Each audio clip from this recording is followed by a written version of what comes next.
నేత Govardhan Reddy 13వ ward councillor Narender రెడ్డిని రాజీనామా చేసి గెలువు అని విసిరిన సవాల్ను స్వీకరించిన రాజీనామా పత్రం ఇవ్వడానికి గొమ్మడిదల మున్సిపల్ కమిషనర్ కార్యాలయానికి వచ్చిన 13వ వార్డు కాంగ్రెస్ కౌన్సిలర్ నరేందర్ రెడ్డి మద్దతుగా వచ్చిన కాంగ్రెస్ శ్రేణులు రాజీనామా సమర్పించడానికి మున్సిపల్ కార్యాలయానికి వచ్చి పంతం నెగ్గిన కౌన్సిలర్ నరేందర్ రెడ్డి రాజీనామా ప్రతి సవాల్కు మౌనం పాటించిన బీఆర్ఎస్ రాష్ట్ర నేత చిముర గోవర్ధన్ రెడ్డి అనవసరమైన నోటిదుల మాటలతో ఇతరులను రెచ్చగొట్టి గొడవకు దారితీయడం సరైన పద్ధతి కాదని బీఆర్ఎస్ నాయకుడు గోవర్ధన్ రెడ్డిని హెచ్చరించిన కాంగ్రెస్ నాయకులు పంతాలు పక్కన పెట్టి ఇద్దరు నేతలు కలిసిమెలిసి ఉంటారని ఇంతటితో గొడవకు శుభం కార్డు వేయాలని కోరిన మున్సిపల్ చైర్మన్ కుమార్ గౌడ్ ఇరు వర్గాల మధ్య ఘర్షణలు కాకుండా చాకచక్యంగా వ్యవహరించి గొడవను సద్దిమణిగించిన పోలీసులు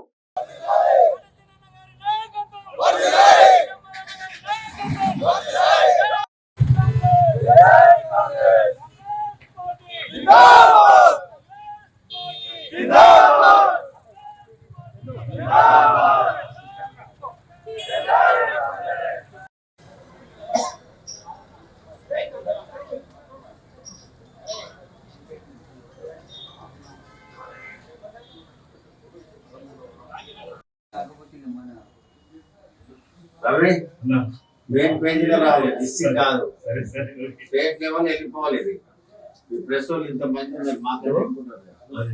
ఆల్రెడీ వెళ్ళిపోయిందన్నా వెళ్ళిపోయిందా?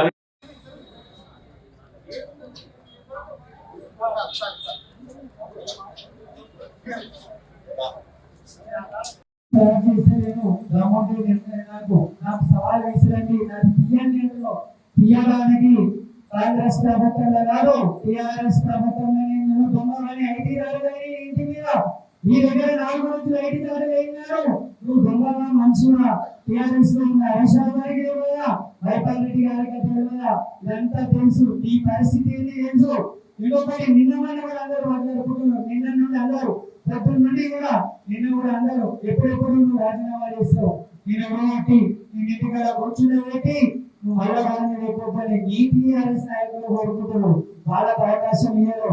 పాపం వాళ్ళు ఈ రోజు నిరాశ పడుతున్నారు. అరే మావాడు రాకపోయే అవతల రావాలంటే మావాడు వస్తే మేము ఎంత ఎంజాయ్ చేస్తుంది, నేను అవతల మొదలబట్టి పక్క సైడ్ కూడా కాల్ చేపిస్తుంది. కానీ మీ నాయకులు ఈ కౌన్సిలర్ మీ చైర్మన్ అందరూ ఎవరైనా చూస్తున్నారు అని మర్చిపోతూ ఇప్పటికైనా తెలుసుకో, సీనియర్గా అందరినీ కాపాడుకునే వ్యక్తి ఈరోజు ఒక మాట ఇస్తే దానికి కట్టుబడి సర్పంచ్ స్థానాన్ని వ్యక్తిగత సమానంగా వెలువచ్చిన వ్యక్తి మైపాల్ రెడ్డి కూడా నా ఇంటికాడికి రావాలి, నా మైపాల్ రెడ్డి వస్తేనే మీరు మా ఇంటికి ఎవరైనా మా ఇంటికి రావాలని మాట్లాడిన వల్గర్ భాష మీ కుటుంబానికి.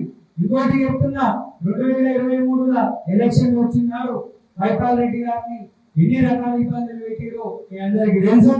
వీరమ్మని గారు ఆ రోజు టిఆర్ఎస్ పార్టీలో ఉన్నారు. ఆ రోజు మీరు ఎడపేళ్ళ దుర్గమ్మ సాక్షిగా మీరు అక్కడ మీటింగ్ పెట్టలేదా? ఈ ప్రజల కన్నా మున్సిపల్ ప్రజల కన్నా తెలియజేయాలి. అదే విధంగా చెప్తున్నా, ద్రోహం అంటే ఏంటనేది ఇంకొక విషయంలో కూడా చెప్తా. కొత్తపల్లి ప్రభాకర్ రెడ్డి అనే వ్యక్తి అసలు టిఆర్ఎస్ పార్టీలో ఫస్ట్ మన మండలంలో గుమ్మడిదల మండలంలో ఉమ్మడి మండలంలో జాయిన్ అయిన వ్యక్తి. ఆ రోజు జాయిన్ అయిన వ్యక్తికి ఎంపీపీ పదవి ఏ రకంగా వస్తుందో అని చూసి ఆయనకు అడ్డం పడి ఆయనను సవాలక్ష సమస్యలను ఇరిగించి ఎమ్మెల్యే గారికి కళ్ళుబొల్లి మాటలు చెప్పి ఆయన స్థానాన్ని గుంజి ఇంకొకరికి ఇచ్చింది నిజం కాదా, నమ్మకం కాదా? ఆయన ఎంపీటీసీ ఉన్న రోజులలో ఆయనను ఎన్ని రకాలుగా ఇబ్బంది పెట్టారు మీకు అందరికీ తెలుసు, పాత్రికేయులు అందరికీ తెలుసు. ఇంకొకటి ఇందాక మా ప్రెసిడెంట్ గారు చెప్పినట్టు సంగం వెంకటేష్ అంటున్నారు. సంగం వెంకటేష్ ఆయన తాను ఆర్థికంగా లేదని ఆయన ఆ రోజు నిలబడన్నాడు. ఆయనను నేనున్నా ఒక రూపాయల వెహికల్స్ అని తీసుకొచ్చి నిలబెట్టి ఆ రోజు కొన్ని కారణాల వల్ల కొన్ని చెక్కులు మీ దగ్గరికి వచ్చినాయి. ఆ చెక్కులను వెంకటేష్ పేరు మీద ఉన్న చెక్కులు తీసుకొని ఆయన ఒక్క రూపాయి ఇవ్వకుండా వాళ్ళ కుటుంబాన్ని రోడ్డు మీదకి తీసుకొచ్చి ఆయన మానసిక వేరకొచ్చి ఈ రోజు చనిపోయి వాళ్ళ పిల్లలు రోడ్డు మీద ఉన్న దీనస్థితిని చేసే పరిస్థితి చేసింది నువ్వు కాదా? తెలుసుకో. ఒకసారి మాట్లాడేటప్పుడు మైపాల్ రెడ్డి గారు నిన్న మొన్న జరిగింది మున్సిపల్ ఎలక్షన్లలో మైపాల్ రెడ్డి గారిని ఎన్ని తిప్పలు పెట్టినావు. నిన్న మొన్న కాంగ్రెస్ పార్టీకి వచ్చిన మాట వింటారా అంటారు.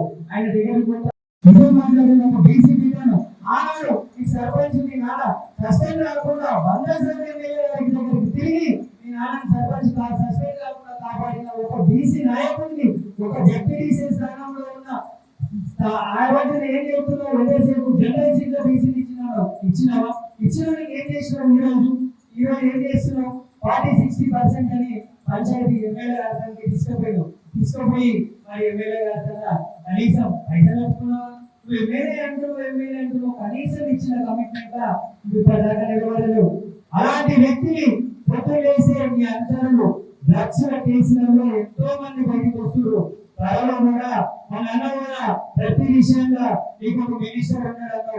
మినిస్టర్ గారు మా సీఎం గారు కూడా డ్రగ్స్ మీద చాలా కోపంతో ఉన్నారు. ఈ టిఆర్ఎస్ పార్టీ ప్రభుత్వంలో ఉన్న రోజు ఎన్ని డ్రగ్స్ కేసులు ఉన్నాయో అదే విధంగా ఈ మున్సిపల్ పరిధిలో కూడా డ్రగ్స్ కేసులు చాలా దొరుకుతున్నాయి. అవి నీ పాత్ర ఎంత? ఆ రమణ గారి దగ్గరికి కూర్చొని ఆ కార్యసీన చాలా తీసుకుంటుంది. ఈ స్థాయి ఎంత? మా సీనన్న గురించి మాట్లాడే స్థాయి. మా సీనన్న ఇంటిగా మీరున్న పొరకు సమానం కాదు. ఈ స్థాయిని డ్రైవింగ్ చేసినాక పొట్టుగా వేస్తే నేను ఒక డ్రైవర్ అంటావు. నేను ఒక ఛాయ్ అమ్మినా శ్రీరామ్ ఎన్ని క్లాసులు అడిగినాను, ఎన్ని క్లాసులు అడిగిన అన్నారు, ఛాయ్ అమ్ముకున్న అన్నారు, ఈసీఎం డ్రైవింగ్ చేసిన అన్నారు.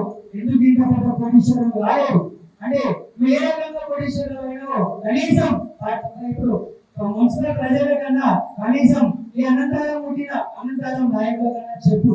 ఇంకొకటి చెప్తున్నా, ఎంతసేపు మాట్లాడుతూ ఏమంటావు?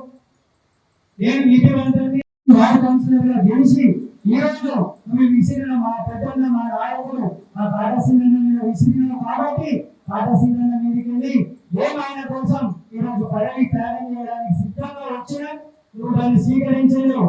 ఈ రోజు మా సీనియర్గా ఏ స్థాయికి వెళ్ళిపోయింది సీఎం గారి దగ్గర వినయ చేసినావు. ఏం చేసినా ఈ నోటి దురతోని నాకే మంచి జరుగుతుంది. నువ్వు ఎంత మాట్లాడితే అంత చెడ్డను అయిపోవు, నువ్వు ఎంత మాట్లాడకపోతే అంత మంచోడు అవుతుందని మొన్న చెప్పిన ఈ రోజు కూడా చెప్తున్నా. ఏదైనా మాట్లాడడం నేర్చుకుంటే పెద్ద నాయకుడు అయితే సీనియర్లకు క్షమాపణ చెప్పాలి. ఇంకొకటి ఇప్పుడు కాకుండా రోడ్డు విషయంగా పదే మాట్లాడుతున్నావు. ఆ సీనియర్ కృషి, ఆ సీనియర్ రక్తం దారపోసి ఎన్ని రోజులు తిరిగితే ఈ రోజు మా రామన్న కృషి కష్టార్జితంగా ఆ జగన్న సహకారంగా ఆ సీఎం గారు మా పెద్ద మనిషి, మా పెద్ద నాయకుడు, మా పెద్ద ఆయన ఆ సీఎం గారి కృషితో కోమటిరెడ్డి వెంకటరెడ్డి గారి ప్రభావంతో మేము ఈ రోజు పాల్గొన్న రోజు నీకు అనంతరంలో ఉన్న సర్పంచ్ కూడా ఎంతో మంది చచ్చిపోతూ కూడా నీ కళ్ళ రక్తం కలగలేదు. అలాంటిది నేనేం చెప్తున్నాం? ఈ రోజు ఆ సీనియర్ ఒక మనిషి తట్టి మనకు గ్రామ పంచాయతీ